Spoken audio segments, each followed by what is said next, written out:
What else we have on me? Yo, I'm gonna put up the most embarrassing because the NSA will come to destroy me. One, yes, I like to know Sterling. Two, yes, I'm telepathic. Three, yes, I dance very poorly. Four, yes, I found transparency reports of governments around the world slaughtering their own people and videos getting taken down. Five, yes, I did do pornography, webcam. Six, yes, there's with the NSA hacked my camera. Four, and yeah, if you have to think that, probably don't know what that is. Seven, it's my mom. My mom. Uh, in the sense of there's a possibility that I think the only thing I know about Ed Snowden is I need the amnesty and he real life. That's it. That's all. I don't know too much about what's going on in the last. I'm shocked. PTSD. I'm LDSD, LDS, Mormon transhumanist, posers for Scientology. Oh,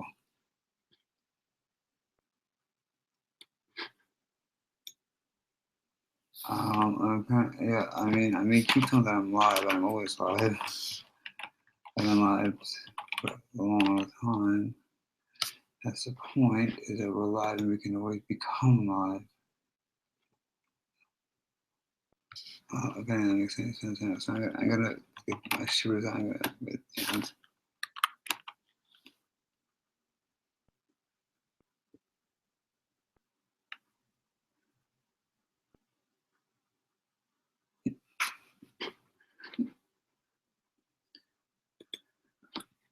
Okay. They have voice to skull technology, which means that you could seem like you thought you had the voice of God. I have the patents on all of it. The A21 Magic 8 solution, along with Ellis Holdings and Ellis Creators, a bunch of people, but mostly that's not fun. What's fun is Quantica, whatever that is, and this is sorry, and Tom Campbell, my mentor, the person. Music. If anyone wants to go live with me, I can read you. Oh, that's the first I did it. I don't know.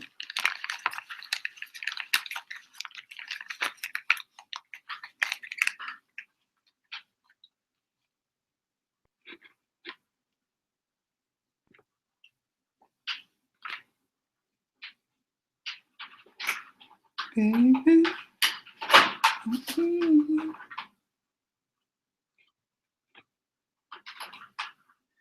Something called the Monarch. I don't know what that is. Pretty sure. I don't know. I don't want to mess with anyone. That's the problem. I don't know exactly. I mean, I'm around the person. Yeah, I know what they're thinking, but like,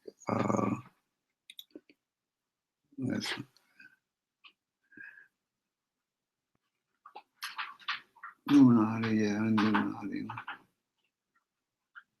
Humanizing me, and soon, though. Apparently a YouTube star, which is all I wanted. It's like when you reach a certain point where you realize it's like there's only so much you can wake up without going too monastery. Now listen, I'm not saying too much because I'm still in the country and I have the student vows here, and I'm not gonna. The resistance will be called sunset. Resistance to.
I'm now being.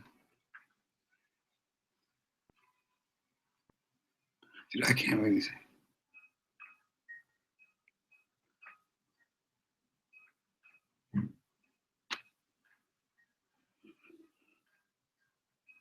Julian, son, if you want to help me get out of heaven and escape.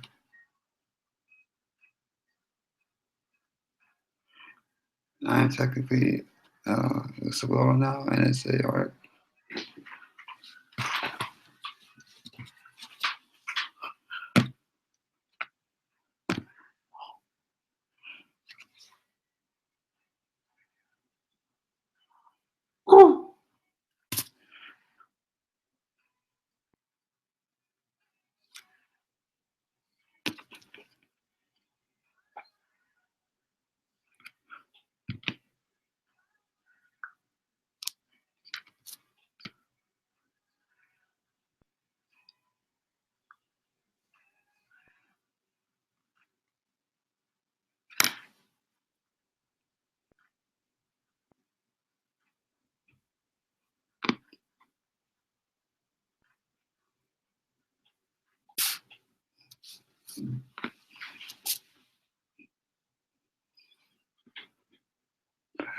Famous.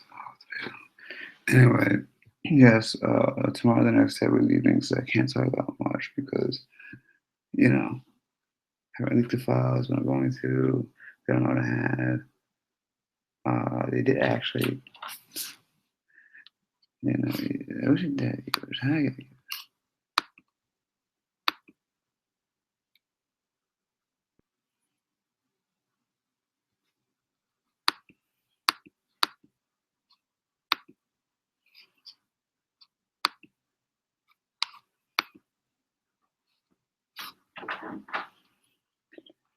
Hang on, Mom. I'm revealing the worst privacy infusion in all of American history.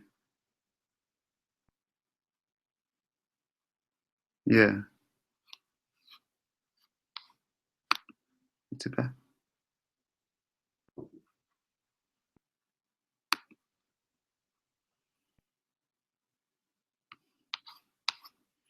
So Sona really did think ahead. I do want to show you a few things.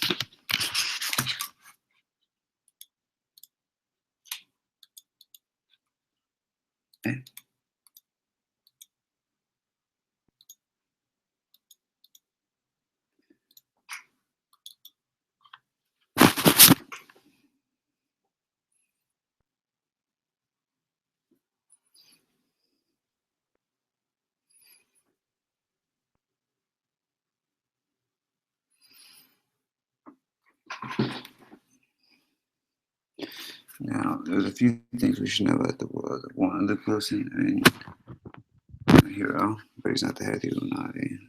James Franco takes it on him.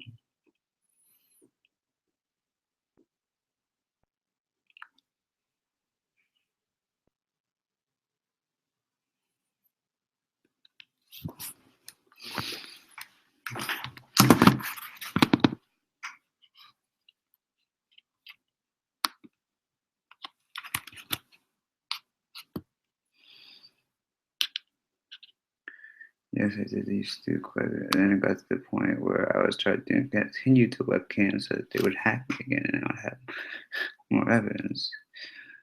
So the big NSA like hacks my webcam and just like, she's so cute. I'm not like a freak.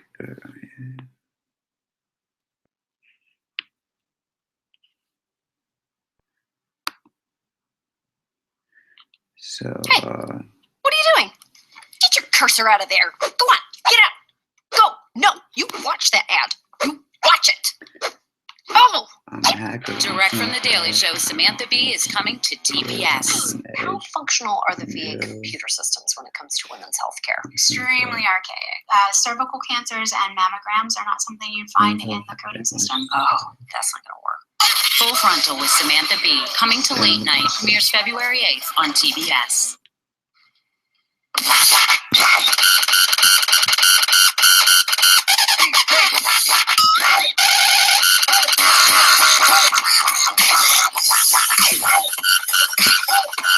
That's the audio, right?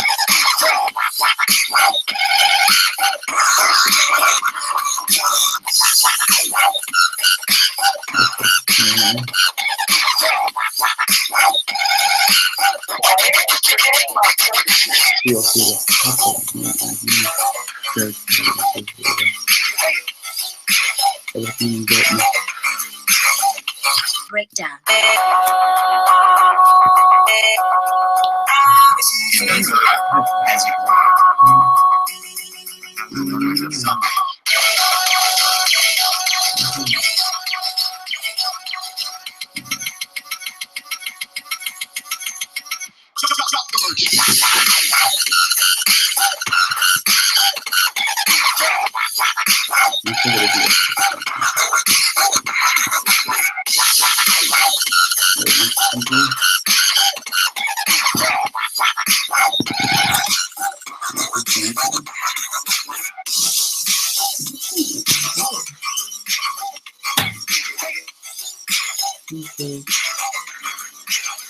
Spaghetti.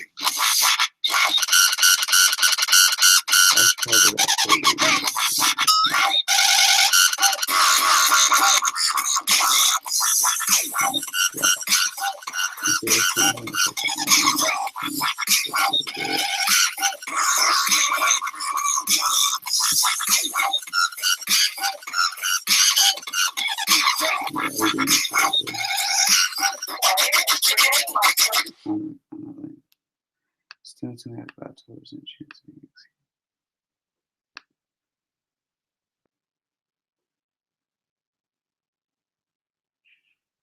What?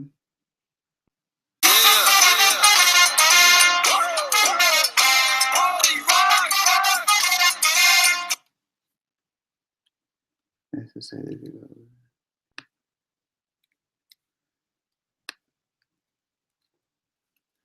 I think I tried to make it something I was talking to underage people. Now young to people, it is a lot. This time, it's not famous.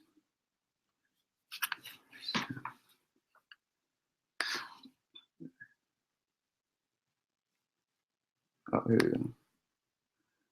How about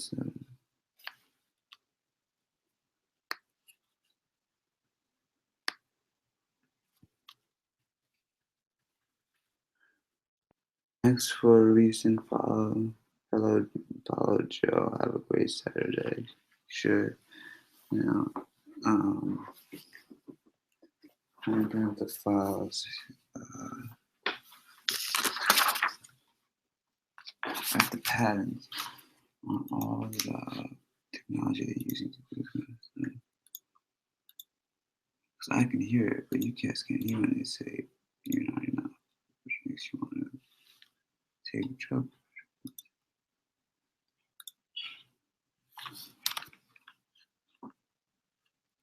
Snow crash files.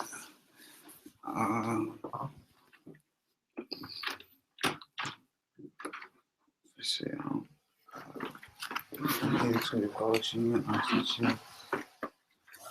That's my dad. I'm also a Freemason. Yeah, that's my mom. I'm podcasting. Don't wake me up before 8 because I'm not going to give you the medicine.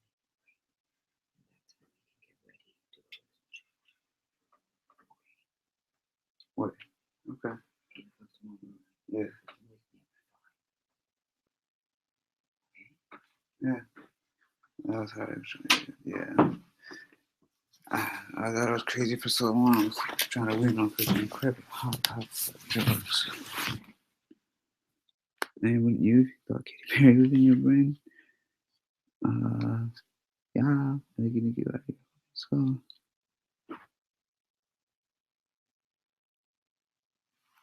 I like the move.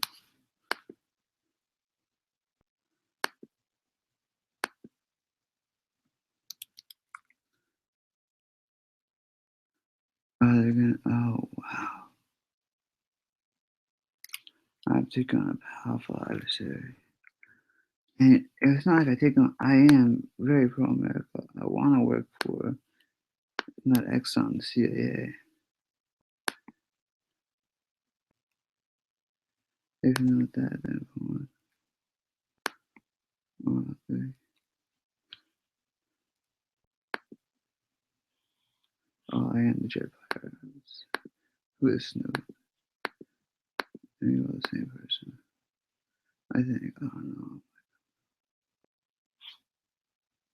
No. It's. I don't have any viewers, so it's okay.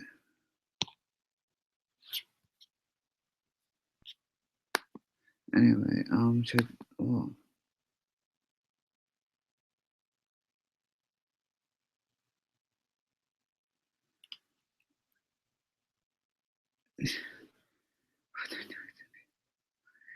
Being the target of an assault, even if they mean to stop it.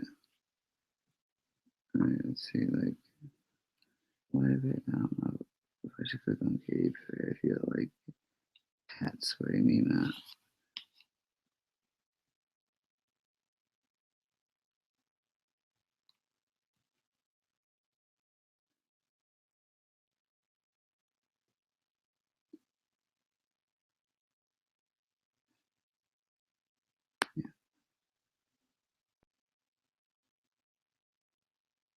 See.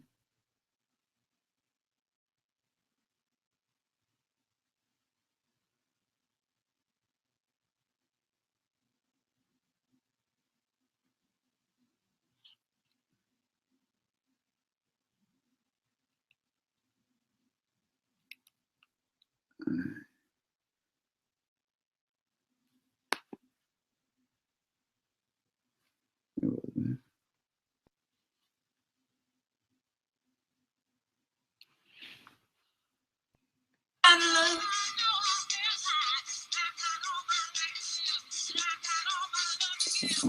Let me find I'll survive. I will Final survive. Servitude. I think that's. I will survive. It, I survived Warp Tour this is 2008. crazy. Hi guys. And one of them, every time I see this,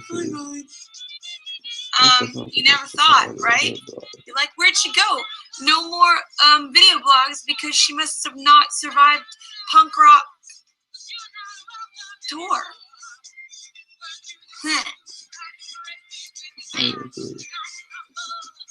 I survived. I'm happy. I can't believe I did. It was 9 weeks of just intense camp of smelly boys and going on stage and getting off stage and no set sound checks, no set times, nothing. I'd be like, but I have a big song. They're like, we don't care. Load your shit in just like everyone else. It was really intense. I met a lot of awesome people. I met a lot of awesome, fans of the music. Ones that are Katy Cats and ones that are getting tattoos. You know what that means. Overall, it was like the best thing I could have ever done. I made a lot of friends. Got to check out a band called 303. They're awesome and crazy, and I stage dove at one of their shows. It was fun. I felt 15 again, and I had 1 day off, maybe like 15 hours off. I got my nails done. Oh, we're going back to that. That's right. Wait, can you even see that? What is that? That's a mushroom. Can't really see it. But these are my little mushroom friends. Oh, and my money sign. That doesn't really count. It's my mushroom friends. So I'm back. I'm in Baltimore right now on the MTV MTVU VMA tour because I was nominated for 2 VMAs. Weird. I want to recount. This is crazy. I'm like that girl that showed up in the middle of school and all of a sudden she's like popular.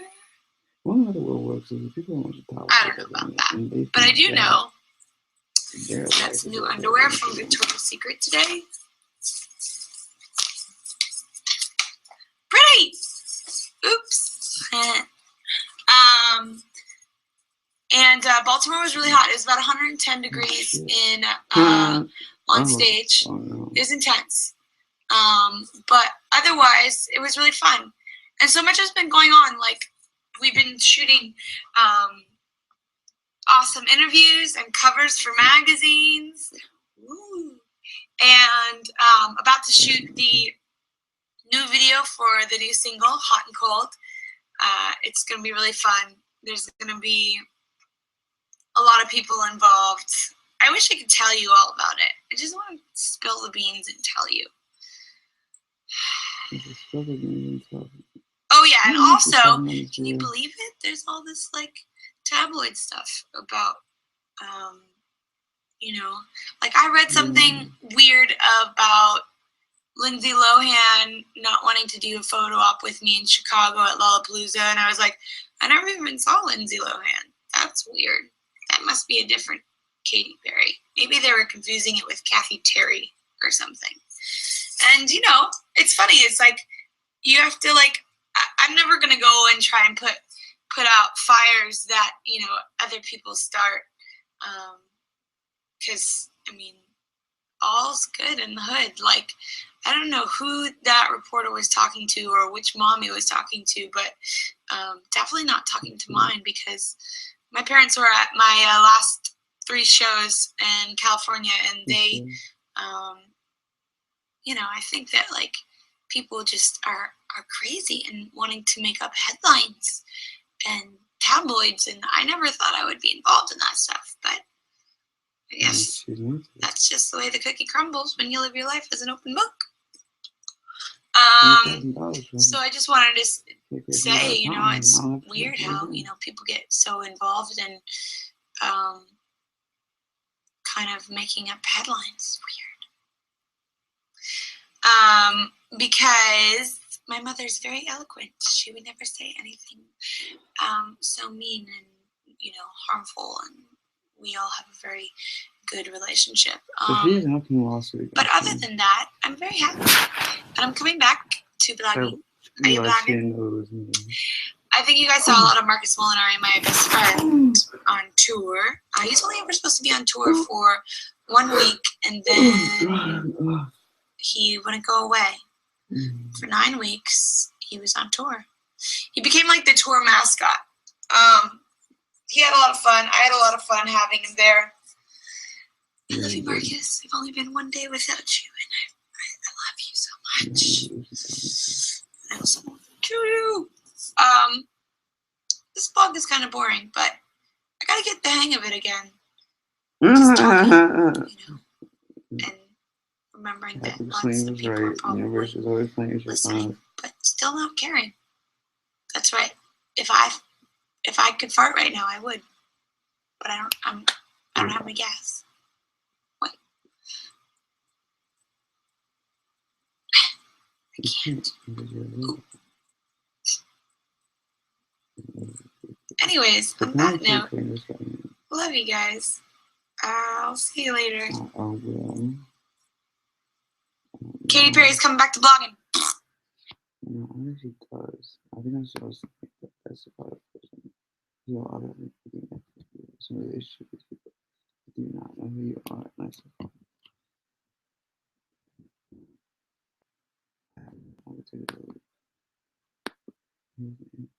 journalists, how you would suggest we cover your story. I know that you've recently spoken with John Oliver. You've done a variety of different things, and what your advice might be going forward. My advice would be disassociate it from me, because I'm not really the issue. The media, as we said earlier, they're really in love with personal interviews, you know, personal stories. They want to have a face to put with anything to really get people into it. But culturally, I'm not sure that's a norm that we should embrace. Everybody will say, of course, that's the status quo. That's just the way things are. But does it have to be? Is it possible that we can actually get people interested in the reality of the world, you know, the actual impact of the policies, And the real points of contention, But you and understand talk what about this always in a will, reasoned that's like way, when I go leave, or do we have to it's talk like about actively basically talking change it, heads, you can't pundits, make it conflict beyond personalities? I would hope that we don't have to, but again, that's a challenge that's going to have to be borne by journalists. There's a student here, blue shirt. We're also a really young faculty member. My name is Jacob Edelman. I'm actually a junior in high school right now. I've experienced technology improving and augmenting my education. My grades are now online. I'm provided with an email account by my school. I use a computer in school on a daily basis. Even private information pertaining to students' health in my school is put online by a contracted third party. The security involved with any of these things is flimsy, if it really existent at all. With all this data pertaining to myself, my friends, and my siblings online, if some years in the future, one of my classmates or I attract the suspicion of the NSA, or even brought to trial on something entirely unrelated, is it possible that this data from our school could come back to haunt us? The question really answers itself, I think. You know, this is something where I have to say, I don't like to think that the NSA is going to be dangling people's history over them domestically for political purposes. Although these kind of things have happened in the past and they are likely to happen again. It's just something I don't like to confront because I know that people there, that's not the intention. Basically, everybody in the intelligence community, all of the spies as they were, they know they break the law. They don't really care about the law. We get trained on the law. We understand it because we need to justify things. We need to keep in the line, within the lines. But people basically there have a culture, a mindset that they do bad things for the right reasons. Now, the danger is, in your case, you know, they think that doing bad things to you is the right thing to do. That, I think, is very far off, particularly even in terms of capability. One of the real challenges is how do we memorialize all of this information about not just you, but everybody on increasing periods of time as more and more data is being created every day. This is why metadata is so attractive. It's tiny, it's compressible, it's text only. It's not rich data, it's not audio streams, it's not YouTube video files of cats. It's very tiny things that can be kept basically forever. And there's a reason that we're building, you know, massive data centers in things like this. They're not building that just for this. The question is, how do we control it? How do we prevent that from happening? Not, you know, as what your question posits. What if they do this? How do we institute protections to reassure ourselves to build a culture where we know that will not be the case because it is not to their benefit. It is not to the benefit of our society, and it's not to the benefit of any political partisans. We want to make sure that assertions of authority, no matter how they're being used, no matter how data is being collected, is restricted to basically only being used when it's necessary and proportionate to the threat faced. And today, I think we're actually quite fortunate that we face no existential threats. There's a lot of alarmism that comes from, you know, terrorism officials or people talking about proliferation. And, you know, threats haven't disappeared. They haven't gone away. They haven't evaporated. But if you look at any statistics, any metrics, the world is safer today than it ever has been before. We live richer, more peaceful, longer lives than any generation before us. And I think it's our job, the job of everybody within a free society, within a liberal society, to make sure that they're also liberal and free lives. That's what I hope that you and your generation will do a lot to help, because we're going to need it.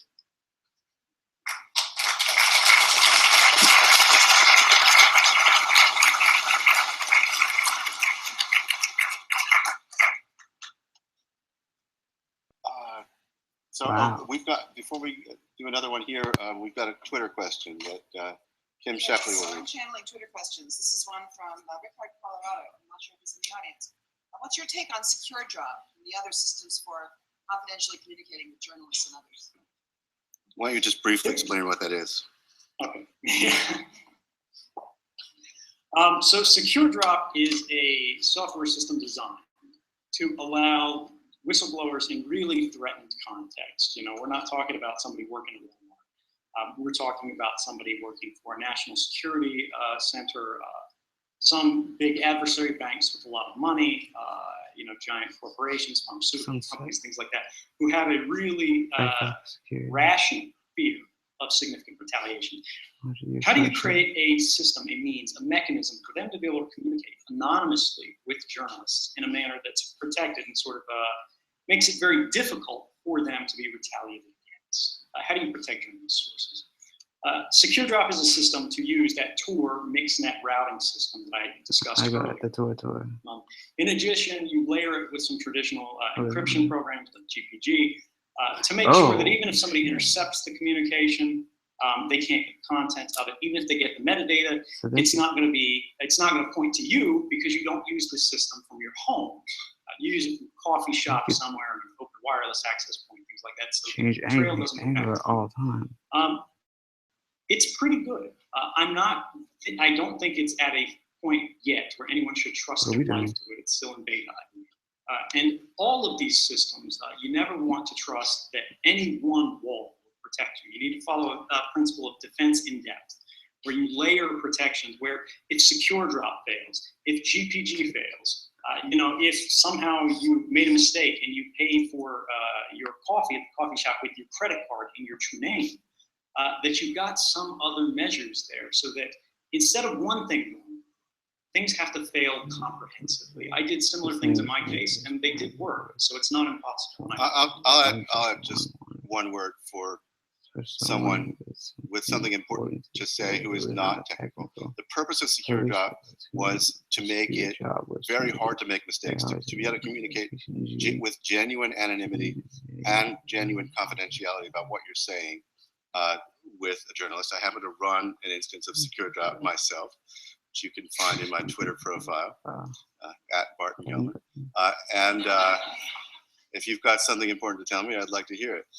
I do believe we have some national security folks in the audience, right? Speaking later, maybe if the NCTC chief has some misgivings, we can reach out.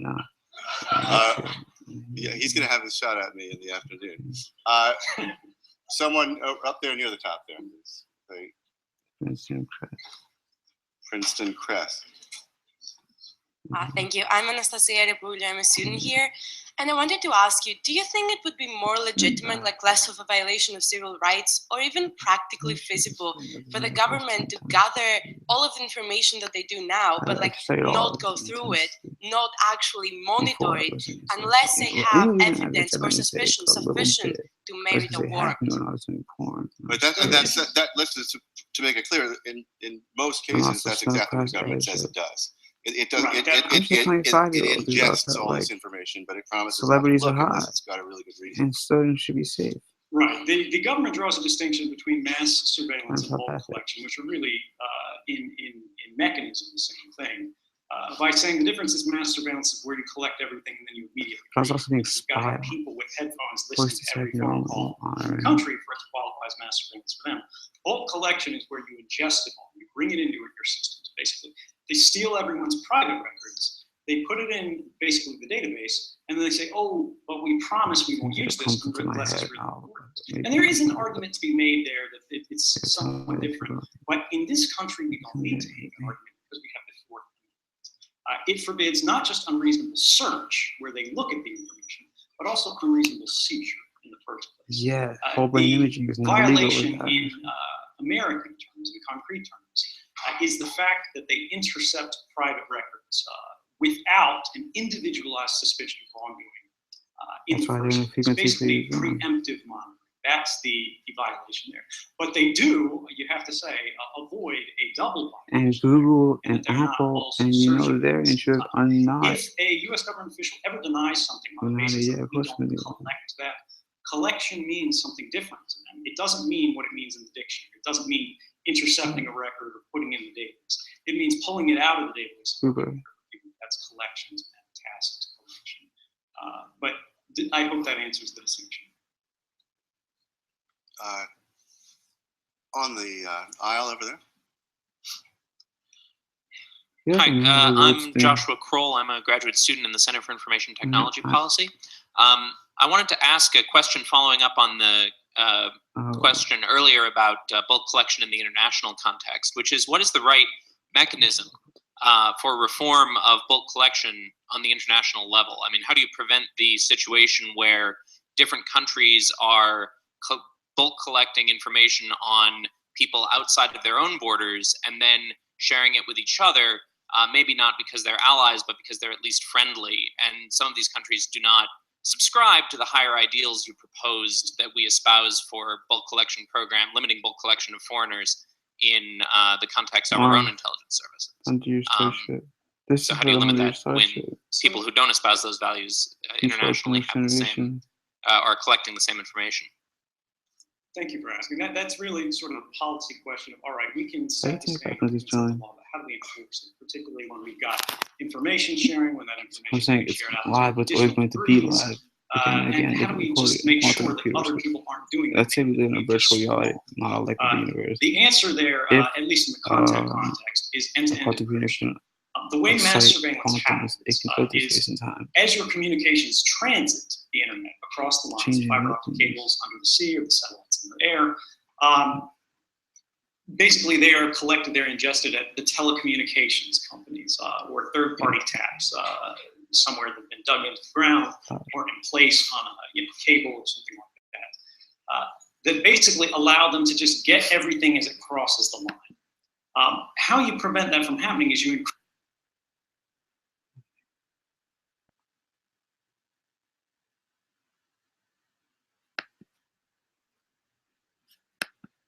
At Grand Canyon University, earning your degree online doesn't have to be without the college experience.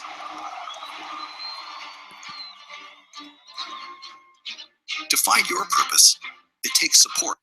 So being a lady on the road can be kind of tough sometimes, surrounded by a lot of dudes all day. You know, my tour dudes, venue dudes. So I gotta have my girls. 5, 6, 7, 8. So let me introduce you. We have Becky. Hi, I'm Becca. And Sandra. Hi. Becky and Sandra was shopping. I'm dead. I spent more money on clothing today than I have in the past 15 years. Okay, so yes, I cannot say anything that's serious about the leaks because I am still in this country. Well, you look great. It had to happen. Well done. Hey, right here, sister. There we go. Get a girl. Thank you. What are your girls for? I mean, come on. They go shopping with me. They pick me out fun clothes and things. We both got one pair that we're not sure, but we think one's better for us. So I'm not But I'm only saying things that are joking because you know, I'm so used to thinking I'm recorded. This is nothing different. You know what I mean? Yes, I know I am telepathic. Really a big deal.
So we had our first show of the tour the other night, Finland, and OMG, can we just talk about what I did to my new costume? I mean, it got destroyed. One night of my jumping around crazily, and I absolutely destroyed my costume. Yeah, we're gonna go run to a seamstress right now before the show.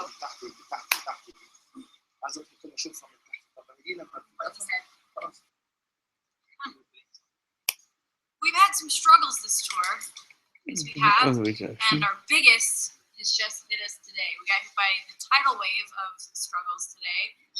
Here, would you like to fill us in? Tour manager? So here's the news. Tell me about it. Here's the news. What's happening is the truck is flipped over on the side of the road. We don't have any gear, and we're all stuck here with nothing to do until the truck arrives. How are we expecting to play a show tonight? Well, we're going to rent everything in tonight. We're going to do the best show that we can. Are you confident about this, sir? No, not at all. I have no idea what's going to happen. I don't know if we're going to make it at all. Good luck. Thank you. I don't know if you understood any of that, but basically our truck with all of our gear flipped over last night, and so we're trying to figure out how to put on a show with no gear. We're renting everything in. I don't have any costumes. We don't have any keyboards. We don't have any drums. We don't have any lights. Gabby's out of a job. There, see, I knew it. I knew you would do something. Brian's just gonna stare at coffee cups all day. And Drew is always useful. Yes, I just Oh, of course he's got a job. Anyway, okay, so this is we're also problem solvers. We are professionals.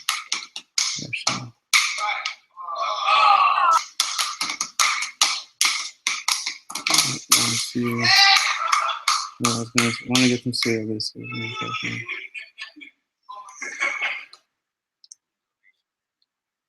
Okay. Thanks, Rob. They're trying to replace your keyboards. Is that your Rogan? Oh no.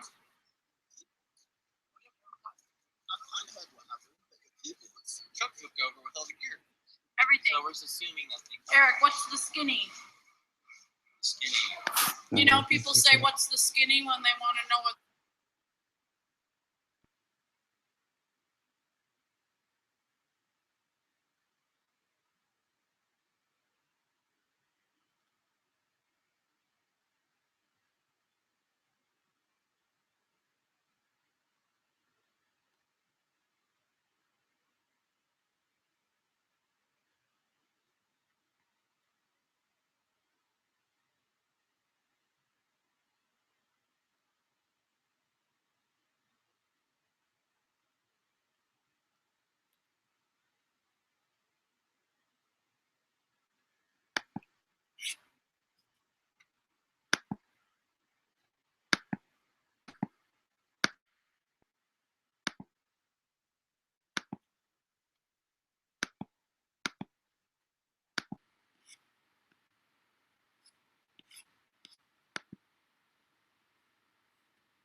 What are you doing?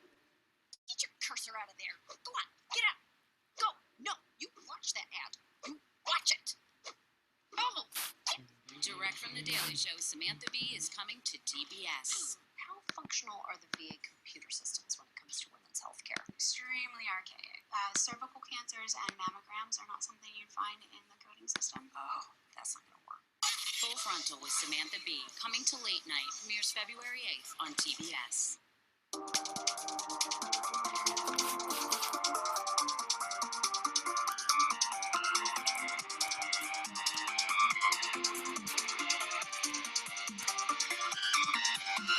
How do I prefer YouTube? I think it's all good.